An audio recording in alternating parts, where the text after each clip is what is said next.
Hi Dude. Sunita Williams வந்து 9 மாதம் கழித்து ஜூன் 5, 2024 அன்னைக்கு வந்து அமெரிக்கா நாசாவுடைய விண்வெளி ஆராய்ச்சி மையம் எங்க இருக்குன்னு கேட்டீங்கன்னா, அது வந்து ஸ்பேஸ்ல தான் இருக்கு. அத வந்து அவங்க வந்து ஒரு 8 டேஸ், 10 டேஸ் அங்க ஸ்டே பண்ணி என்ன நடக்குதுன்னு செக் பண்ணிட்டு ரிட்டர்ன் வரத்துக்கு ஜூன் 5 அன்னைக்கு போனாங்க.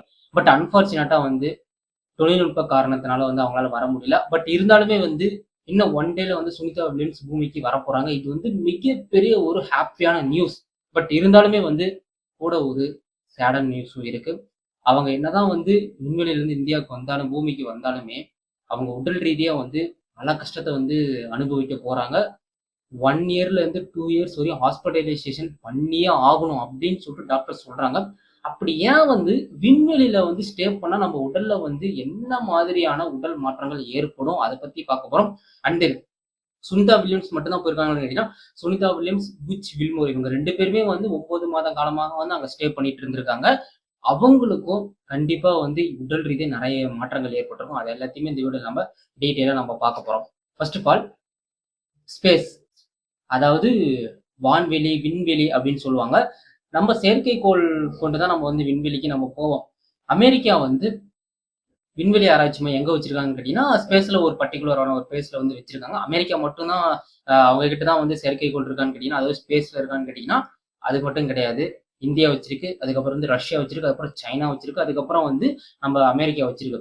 பட் இருந்தாலுமே வந்து அங்க இப்ப நம்ம வந்து போயிட்டு வருவோம் தெரியுமா? இப்ப நம்ம வந்து ஏதோ ஒரு இடத்துக்கு போணும்னா, நம்ம வந்து பஸ்ல போயிட்டு அந்த இடத்துல வந்து பார்த்துட்டு நம்ம வந்துருவோம். அதே மாரி அவங்க வந்து போணும். ஏன்னா அந்த இடத்துல வந்து என்னென்ன மாற்றங்கள் ஏற்படுது நமக்கு வந்து தெரியாது. ஸோ அங்க போயிட்டு ஒரு ஆள் போயிட்டு பார்த்துட்டு, அவங்க வந்து இன்ஃபர்மேஷன் கேதர் பண்ணி நம்ம வந்து பூமிக்கு வந்து ட்ரான்ஸ்ஃபர் பண்ணுவோம்.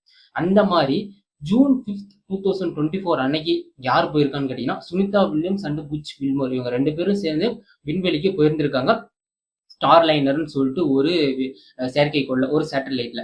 அவங்க போயிட்டு ஒரு 10 டேஸ் வந்து அங்க ஸ்டே பண்ணிட்டு, அங்க வந்து என்னென்ன விதமான மாற்றங்கள் ஏற்பட்டிருக்குன்னு சொல்லி, அத வந்து இன்ஃபர்மேஷன் கேதர் பண்ணிட்டு, ரிட்டர்ன் வந்து அவங்க வந்து அமெரிக்காவுக்கு, பூமிக்கு வந்து ரிட்டர்ன் வர மாரி தான் வந்து சேட்டலைட்டே வந்து தயாரிச்சிருக்காங்க. பட் அன்பார்ச்சுனேட்டா யாருமே எதிர்பார்க்காத மாரி சேட்டலைட் போயிடுச்சு. அவங்களும் வந்து சேஃபா லேண்ட் ஆயிட்டாங்க. பட் இருந்தாலுமே தொழில்நுட்ப கோளாறுனால, டெக்னிக்கல் இஷ்யூஸ்னால என்ன ஆச்சுன்னா, சேட்டலைட் வந்து பூமிக்கு வர இயலவில்லை. அதாவது பூமிக்கு வர முடியல.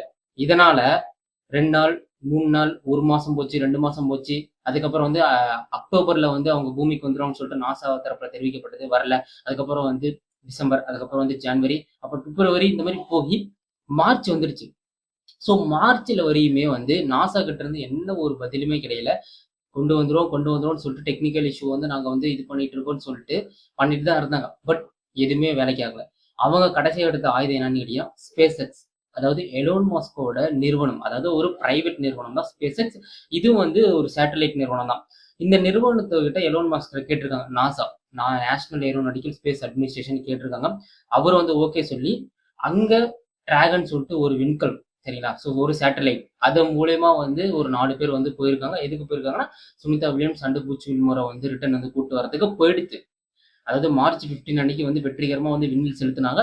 செலுத்திட்டு போயிட்டாங்க. அவங்களும் வந்து ஹேப்பியா வந்து கட்டிப்பிடிச்சு வரவேற்றாங்க விண்வெளியில. அந்த வீடியோ நெறைய பேர் வந்து நீங்க பார்த்துருப்பீங்க சோசியல் மீடியால. அண்ட் தென் இவங்க போனதுக்கு ரீசன் என்னன்னா, அவங்கள கூட்டு வரது. என்னைக்கு அவங்க வரப்போறாங்கன்னு கேட்டீங்கன்னா, ஒரு 5 டேஸ், ஒரு 10 டேஸ் கழிச்சு தான் வரப்போறான்னு சொல்லிட்டு நாசா தரப்புல தெரிவிக்கப்பட்டது. பட் உடனடியா வந்து அவங்கள வந்து கூட்டிட்டு வரணும்னு சொல்லிட்டு எக்ஸாக்ட்டா மார்ச் 19 அதிகாலையில இந்திய நேரப்படி அதிகாலையில வந்து அவங்க வந்து பூமிக்கு வந்துருவாங்க அப்படின்னு சொல்லிட்டு ஒரு மகிழ்ச்சியான செய்திய வந்து நாசா தரப்புல தெரிவிக்கப்பட்டது. பட் இருந்தாலுமே வந்து இங்கே ஒரு மிகப்பெரிய வருத்தமான செய்தி என்னன்னு கேட்டீங்கன்னா, ஸ்பேஸ நீங்க எடுத்துக்கிட்டீங்கன்னு வச்சுக்கோங்களேன், நம்ம பூமி மாரி கிடையாதுங்க.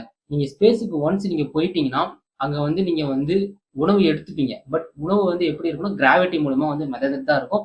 அது நீங்க தண்ணியே வந்து நீங்க வந்து மேல லிக்விட் ஊத்துனாலுமே அப்படியே நிக்கும். லிக்விட் கியூப்ஸ் மாரி இருக்கும். அத நாமளா போய் வாய வச்சு எடுத்தது. நெறைய வீடியோஸ் நீங்க பார்த்திருப்பீங்க. சேம் லைக் தட் தான் இவங்க 8 மந்த்தா 9 மந்த்தா வந்து இவங்க ஸ்பேஸ்ல இப்படிதான் இருந்திருக்காங்க. உடல் ரீதியா பல கஷ்டங்கள் இருந்திருக்குங்க. உடல் ரீதியா. அப்படி அவங்க உடல்ல வந்து ஸ்பேஸ்க்கு போனதுக்கு அப்புறம் என்னென்ன மாற்றங்கள் ஏற்பட்டு இருக்கும் அப்படின்றத பார்க்கலாம். இப்ப நம்ம பூமியில இருந்தாலே நெறைய பிரச்சனை வருது. இப்ப விண்வெளியில இருந்தாங்கன்னா, அந்த பெர்சன்ஸ்க்கு என்னென்ன மாரி வந்து பிரச்சனைகள் ஏற்படும்னு சொல்லிட்டு ஒரு ஒரு ஆர்டிக்கிள்ல வந்து ஒரு விஷயம் வந்து சொல்லியிருந்தாங்க. அதுல ஃபர்ஸ்ட் வந்து முக்கிய உறுப்புகளுக்கு ரத்த ஓட்டம் பாதிக்குமா? முக்கிய உறுப்புனா அது வந்து ஹார்ட்டா இருக்கலாம். எது வேணாலும் இருக்கலாம். முக்கியமான உறுப்பு வந்து ஹார்ட் அண்ட் பிரெயின் தான் முதல்ல. அதுக்கப்புறம் தான் வந்து லங்ஸ், அதுக்கப்புறம் வந்து லிவர், அதுக்கப்புறம் வந்து நெறைய இருக்கு. முக்கியமான உறுப்புகளுக்கு கண்டிப்பா வந்து ரத்த ஓட்டம் பாதிப்பு ஏற்படுத்தும். ஆக்சுவலா பூமியில இருக்கக்குள்ள வந்து புவியீர்ப்பு விசை மூலியமா ரத்தம் வந்து கீழ வந்து செயல்படும். நம்ம ஹார்ட் மூலியமா தான் வந்து எல்லா இடத்துக்குமே வந்து ரத்தம் வந்து ட்ரான்ஸ்ஃபர் ஆயிட்டு இருக்கு. ஸோ அதனால தான் வந்து ஹார்ட் வந்து மிக முக்கியமான உறுப்பு நம்ம உடம்புல. இப்ப நம்ம விண்வெளியில இருக்கக்குள்ள வந்து புவியீர்ப்பு விசை இருக்காது. ஸோ அதனால என்ன ஆகும்னா, ரத்தம் வந்து மேல் நோக்கி செல்லப்பட்டு, அந்த ரத்தம் எல்லாமே எங்க போகும்னா, மேல போனா நம்ம பிரெயின், அதுக்கப்புறம் வந்து மண்டை ஓடு, அதுக்கப்புறம் வந்து கண்ணு இதுதானே வந்து மேல இருக்கு. ஸோ அதனால என்ன ஆகும்னா, ரத்த ஓட்டம் வந்து ரத்தம் எல்லாமே வந்து இந்த கண்ணு கருவிழி இருக்குல்ல, கருவிழிக்கு ரத்தம் போகாது. ஸோ அப்படி ரத்தம் போச்சுன்னா கண்ணு அதாவது நம்மளால பார்க்க முடியும். ஸோ அந்த கருவிழி சுத்தியுமே அந்த பிளட் இருக்குல்லங்க. ஸோ அங்க அப்படியே போயிட்டு கொஞ்சம் கொஞ்சமா வந்து அந்த பிளட் எல்லாமே வந்து அங்க ஸ்டோர் ஆகுமாம். இதனால வந்து நெறைய தலைவலி ஏற்படுமாம். கண் பார்வை கூட இழக்க நேரிடுமாம். அதாவது விண்வெளியில அதிக நேரம் நம்ம வந்து அங்க இருந்தோம்னா. ஸோ ஃபர்ஸ்ட்டு முக்கியமான உறுப்புகளுக்கு ரத்த ஓட்டம் பாதிக்குமாம். அண்ட் தென் 2ண்ட் விஷயம் என்னன்னு கேட்டீங்கன்னா, உடல் உறுப்பு இயக்கம் குறையும். இப்ப நம்ம பூமியில இருந்தாலே நெறைய பேத்துக்கு வந்து உடல் உழைப்பு இருக்காது மேக்ஸிமம். அப்ப விண்வெளியில நீங்களே நெனச்சு பாருங்க. உடல்ல எந்த ஒரு உழைப்புமே இருக்காதே! ஸோ அதனால வந்து உடல்ல வந்து உழைச்சா தான் வந்து நமக்கு வந்து சத்து கிடைக்கும். பட் இது வந்து அங்க வந்து கிடைக்காது. ஸோ அதனால வந்து உடல் உடல் உறுப்பு இயக்கம் வந்து குறையும். அடுத்து மண்டை ஓடுகள் தீவிர அழுத்தம் ஏற்படும். நான் முன்ன சொன்னேன்ல, இந்த ரத்த ஓட்டம் வந்து எக்ஸாக்ட்டா மேல போகும். ஸோ அதனால வந்து அவங்களோட மண்டை ஓடு இருக்குல்ல, ஸோ அது எல்லாமே வந்து அழுத்தம் ஏற்பட்டு வலி எடுக்க ஆரம்பிக்குமாம். பயங்கரமான வலி ஏற்படுமாம். இப்ப நாம வந்து சொல்லிட்டு இருக்கோம்ல, ஸோ அவங்க வந்து அங்க வந்து சேஃபா இருக்காங்கன்னு சொல்லிட்டு. பட் இந்த பிரச்சனையோட தான் அவங்க வந்து அங்க இருக்காங்க. Butch Wilmore and Sunita Williams. And then தலைவலி ஏற்படும். அதுவும் கடுமையான தலைவலி ஏற்படுமாங்க. அதுவும் பூமிக்கெல்லாம் அவங்க வந்துட்டாங்கன்னு வச்சுக்கோங்களேன், செம்ம தலைவலி ஏற்படுமாம். லைஃப் லாங்கா வந்து அந்த தலைவலி வந்து இருக்கும்னு வந்து ஒரு சில பேர் வந்து சொல்றாங்க ஆராய்ச்சியாளர்கள். பட் அவங்க வந்ததுக்கு அப்புறம் தான் நமக்கு தெரியும். கண் பார்வை இழக்க நேரிடும். கண் பார்வை இழக்க நேரிடும். அதுக்கப்புறம் வந்து கண் பார்வையும் குறையுமாம். நான் சொன்னேன்ல, அதாவது இந்த கருவிழி சுத்தி வந்து பிளட் எல்லாமே வந்து ஸ்டோர் ஆயிட்டு இருக்கக்குள்ள வந்து கண் பார்வை வந்து மங்கலா தெரியுமாம். அதுக்கப்புறம் வந்து அவங்க ஒரு சில பேத்துக்கு வந்து கண் பார்வை இழக்க நேரிடுமாம். அந்த அளவுக்கு வந்து ஸ்பேஸ்ல இருந்தா அவ்வளோ பாதிப்பு ஏற்படுமாம்.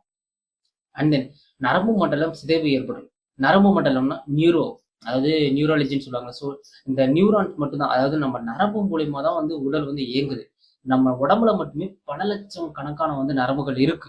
ஸோ இங்க இப்ப நம்ம கையில இருந்து நம்ம வந்து இந்த சுண்டு விரல் வந்து இங்க போறதுக்குள்ளயே வந்து ஏகப்பட்ட வந்து நரம்புகள் இருக்கும். அந்த நரம்புகளும் பாதிப்பு ஏற்படுத்துமாம். ரத்தம் உறைவதால் இதய துடிப்பு நிலை ஏற்படும் வாய்ப்பு இருக்காம். அதாவது பிளட் கிளாட் ஆகுமாங்க.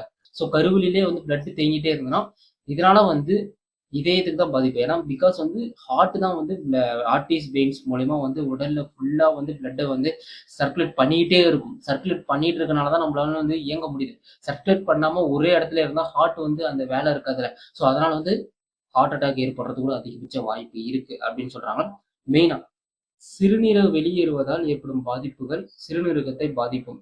ஆக்சுவலா வந்து நம்ம பூமியில அதாவது மெயினா வந்து யூரினேஷன். அதாவது யூரின் வந்து நம்ம வந்து எவ்வளவு தூரம் நம்ம வந்து வெளிய இது பண்றோமோ, அவ்வளவு தூரம் நமக்கு உடம்புக்கு வந்து நல்லது. பட் ஸ்பேஸ்ல வந்து நம்மளால இது பண்ண முடியுமா? ஸோ அதனால சிறுநீரகத்தையும் பாதிப்பு ஏற்படும் அபாயம் ஒண்ணுதான். கிட்னி செயல்பாட்டை குறைக்குமா? அதாவது கிட்னி செயல்பாடு இழக்கக்கூடுமா? ஆக்சுவலா யூரினேஷனும் கிட்னி ஒண்ணுதான். பிகாஸ் வந்து கிட்னி தான் வந்து அந்த யூரினரி ட்ராக் எல்லாத்தையுமே வந்து இது பண்ணி நமக்கு வந்து வேஸ்டேஜ் எல்லாமே வந்து யூரினேஷன் வழியா நமக்கு வந்து வெளிய தள்ளும். பட் அதுவே செயல்படலன்னா கண்டிப்பா கிட்னி வந்து பாதிக்கும்ல. ஸோ இந்த பாதிப்பு ஏற்படும். மலட்டுத்தன்மை ஏற்படுமா? ஸோ மலட்டுத்தன்மை means inability to reproduce. Because வந்து சோம்பேறித்தனமா இருப்போம். அப்புறம் உடல்ல எந்த ஒரு உழைப்புமே இல்லாம சோம்பேறித்தனமா இருந்து மலட்டுத்தன்மை ஏற்படும் வாய்ப்பு அபாயம் இருக்குதாம். தசை எலும்புகள் அடர்த்தி இழக்கும்.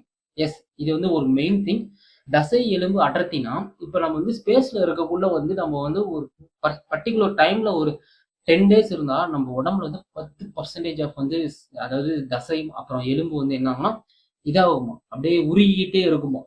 அதுவும் இவங்க வந்து 9 மாத காலமாக இருந்ததுனால, இவங்களோட உடம்புல இருந்து 30% எலும்பு மற்றும் தசைகள் வந்து உருகி இருக்குமாம். ஸோ இப்ப வந்து அவங்க வந்து எடை இருக்குல்ல, இப்ப வந்து ஒரு 50, 60, 100 கிலோல வந்து போயிருக்காங்கன்னா, அவங்க ரிட்டர்ன் இப்ப 9 மாசம் கழிச்சு வந்திருக்காங்களா, 30% நீங்க எடுத்துருங்க. மினிமம் 60லேருந்து 70 கேஜி மட்டும் தான் வந்து அவங்க வந்து உடல் ரீதியா வந்து கீழ வருவாங்க. வெயிட் குறையறது வந்து நமக்கு வந்து யூஸ்ஃபுல் தான் நீங்க சொல்லுவீங்க. பட் உடற்பயிற்சி செஞ்சு வெயிட் குறையிறது வேற. சும்மா வந்து உடல்ல இருக்க அந்த நரம்பு தசை மூலியமா வெயிட் எழுந்துனா கண்டிப்பா பெரிய பாதிப்பு ஏற்படுத்துமா. இது வந்து மெயின் திங். மரபணு பாதிப்பு ஏற்படுதுமா. மரபணு அதாவது நம்ம ஜெனடிக்ஸ்க்கும் இது வந்து ஆபத்தை ஏற்படுத்துன்னு சொல்லிட்டு ஆராய்ச்சியாளர்கள் சொல்றாங்க, டாக்டர் சொல்றாங்க. ஜெனடிக்ஸ்லாம் மாறிடுச்சுன்னா கண்டிப்பா வந்து யூஸ் பண்ண முடியாது. கண்டிப்பா அது வந்து ஒரு பின்னாடி மிகப்பெரிய டேஞ்சரா முடியும். அதிக கத்திரிக்கத்தால் புற்றுநோய் வரலாம். கேன்சர் கூட வரதுக்கு அதிகபட்ச வாய்ப்பு இருக்காங்க. ஸோ நம்ம நினைக்கிறோம், ஸ்பேஸ்ல வந்து நமக்காக நம்ம போயிட்டு அவங்க வந்து இது பண்றாங்கன்னு. பட் அவங்க அந்த உடம்பு உழைச்சி அதாவது உடம்புல அவ்ளோ பாதிப்பு ஏற்படுத்துன்னு தெரிஞ்சும் அவங்க வந்து ஸ்பேஸுக்கு போயிருக்காங்கன்னா, அவங்களுக்கு வந்து ஒரு ஹேட்ஸ் ஆஃப் தான். ஓகே. இப்ப வந்து விண்வெளியில இதெல்லாம் இருந்தனால, இப்ப இந்த கண்டிஷன் இப்ப நான் சொன்னது எல்லாமே வந்து சுனிதா வில்லியம்ஸ் அண்ட் புட்ச் வில்மோருக்கு கண்டிப்பா இருக்கும். இப்ப ஒன்ஸ் அவங்க வந்து பூமிக்கு வந்ததுக்கு அப்புறம், அதுக்கப்புறம் வந்து என்னென்ன மாரி அவங்க உடல்ல வந்து மாற்றம் ஏற்படும் பார்த்தீங்கன்னா, காய்ச்சல் வரக்கூடும். இதயம் வேகமாக துடிக்குமாம். ஏன்னா, ஸ்பேஸ்ல இருக்கக்குள்ள வந்து நமக்கு தெரியாது. பட் ஸ்பேஸ்ல இருந்து கீழ வந்து ரொம்ப இதயம் வந்து வேகமா துடிக்கக்குள்ள ஹார்ட் அட்டாக் ஏற்படுறதுக்கு கூட அதிகபட்ச வாய்ப்பு இருக்காம். அண்ட் தென் தலை சுற்றல் இருக்கும். ஆப்வியஸா நம்ம சொன்ன மாரி. வாந்தியும் குமட்டலும் தொடர்ந்து இருக்கும். கை, கால் சமநிலையில் இருக்காது. நடப்பதே சிரமம். ஆக்சுவலா ஒரு விஷயம் என்னன்னா, பூமிக்கு வந்ததுக்கு அப்புறம் இன்னமும் அவங்க வந்து ரொம்ப டேஞ்சரா தான் இருப்பாங்க. கிட்டத்தட்ட வந்து அவங்க ஹாஸ்பிட்டலைசேஷன் பண்றது வந்து 1 இயர்லேருந்து 2 இயர் அப் டூ அவங்க உடம்ப வந்து எவ்வளோ தூரம் வந்து ரெக்கவரி ஆகுதோ, அந்த ரெக்கவரிய பொறுத்து அவங்க ஹாஸ்பிட்டலைசேஷன் பண்ணியே ஆகணும் அப்படின்னு சொல்லிட்டு டாக்டர் சொல்றாங்க. அவங்க வந்து வரப்போறாங்க. மார்ச் 19 அன்னைக்கு பூமிக்கு வந்ததுக்கப்புறம் அவங்களால நடக்கவே முடியாது. எல்லாமே வந்து பர்ட்டிகுலர் ஏற்பாடு பண்ணியிருக்காங்க. ஸோ அவங்களால நடக்கவே முடியாது. இவங்க 2 பேத்தாலயுமே வந்து நடக்க முடியாது. ஸோ இவங்க அந்த டிராகன் விண்கலம் மூலியமா கூட்டு வர போனாங்க 4 பேரு. ஸோ அவங்க வந்து மினிமம் வந்து ஒரு 3 டேஸ் தான் அவங்க ஸ்டே பண்ண போறாங்க. ஸோ அவங்களுக்கு வந்து பாதிப்பு இருக்கும். பட் இந்த அளவுக்குலாம் பாதிப்பு இருக்காது. ஏன்னா ஜூன் 5 போயிட்டு ஆல்மோஸ்ட் வந்து 9 மந்த்னா ஆல்மோஸ்ட் வந்து 250 அதாவது 200 டேஸ் அதாவது அப்ராக்ஸிமேட்டா 200 நாள் அவங்க வந்து விண்வெளியிலே வந்து நாட்கள் கழிச்சுட்டாங்க. இப்ப பூமிக்கு வரப்போறாங்க. என்னதான் நம்ம வந்து ஹேப்பியான நியூஸா இருந்தாலும், இவ்ளோ சேடான நியூஸும் அந்த 2 பேத்துக்கு இருக்கு.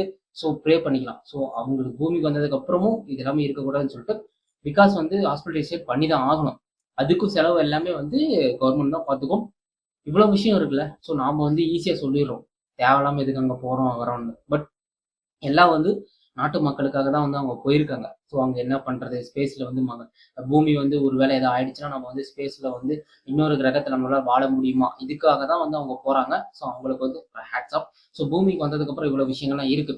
இப்ப இவங்க வந்து ஒரு 200லிருந்து 210 நாள் வந்து இப்போ ஸ்பேஸ்ல இருந்திருக்காங்க.